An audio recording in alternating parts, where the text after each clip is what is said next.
The Story of Civilization, Part 2, The Life of Greece, being a history of Greek civilization from the beginnings and of civilization in the Near East from the death of Alexander to the Roman conquest, with an introduction on the prehistoric culture of Crete by Durant.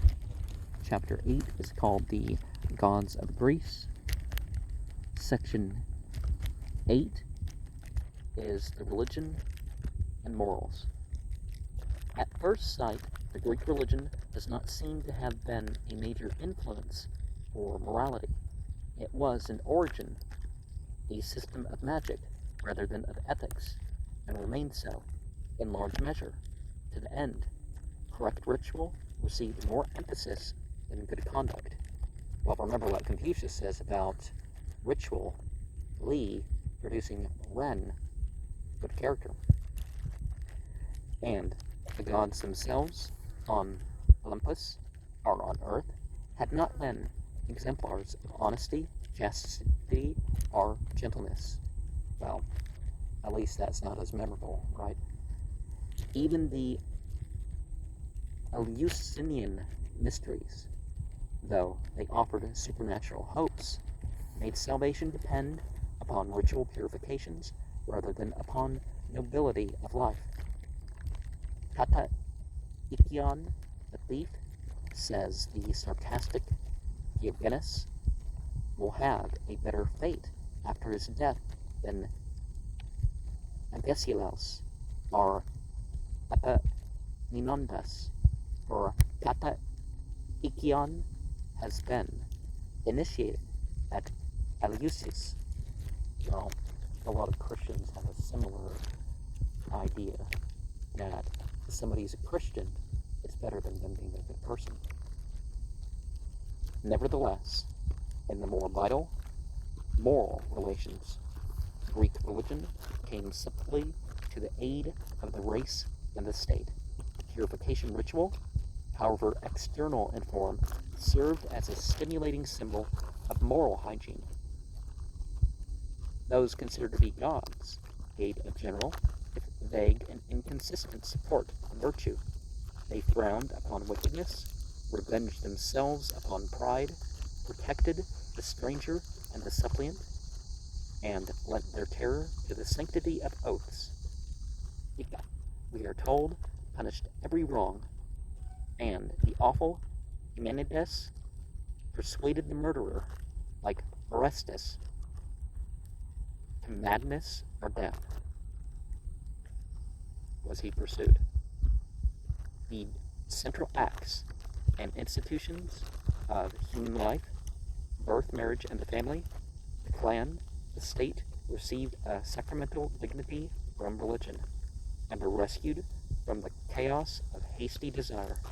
Through the worship or honoring of the dead, the generations were bound together in a stabilizing continuity of obligations, so that the family was not merely a couple and their children, or even a patriarchal assemblage of parents, children, and grandchildren, but a holy union and sequence of blood and fire stretching far into the past and the future, holding the dead, the living, and the unborn in a sacred unity stronger than any state.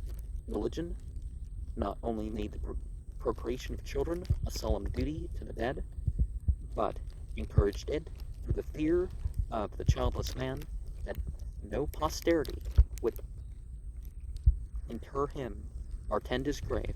So long as this religion kept its influence, the Greek people reproduced themselves vigorously, and as plentifully among the best as among the worst, and in this way, with the help of a merciless natural selection, the strength and quality of the race were maintained.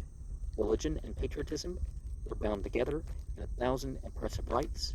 The god or goddess, as they were called, most revered in public ceremony, represented the apotheosis of the city. Every law, every meeting of the assembly or the courts, every major enterprise of the army or the government, every school and university, every economic or political association was surrounded with religious ceremony and invocation. In all these ways, Greek religion was used as a defense by the community and the race against the natural egoism of the individual man. Art, literature, and philosophy first strengthened this influence and then weakened it. The apotheosis, at one time there was an apotheosis ritual from the 22nd to the 31st of October in parts of Africa. It's literature, art, philosophy, first strengthened this influence and weakened it. Pindar, Aeschylus, Sophocles poured your own ethical fervor or insight into the Olympian Creed, and Phidias ennobled the gods with beauty and majesty. Pythagoras and Plato associated philosophy with religion, but supported the doctrine of immortality as a stimulus to morals, but Protagoras doubted, Socrates ignored. Well, we kind of don't really know so much what Socrates had to say. Democritus denied, Euripides ridiculed the gods, and in the end, Greek philosophy, hardly willing it, destroyed the religion that had molded the moral life of Greece. And so, if we don't have this greater relationship that includes like a spiritual dimension, it actually turns out to weaken the mental and physical resolve of the populace. That breeding is not so well. Like a lot of people talk in my country about mixed, like being mixed is the point. It's like, no, that's not the point. The problem is they made it the point rather than focusing on the character and stuff that really mattered in that respect. But one of the things, see, the apotheosis idea, these things that are called gods are these ideas that are called gods that are projected upon ultimate divinity. Well, they have our own limitations of development or gender or whatever. But they are, in a way, models towards protecting ourselves and maintaining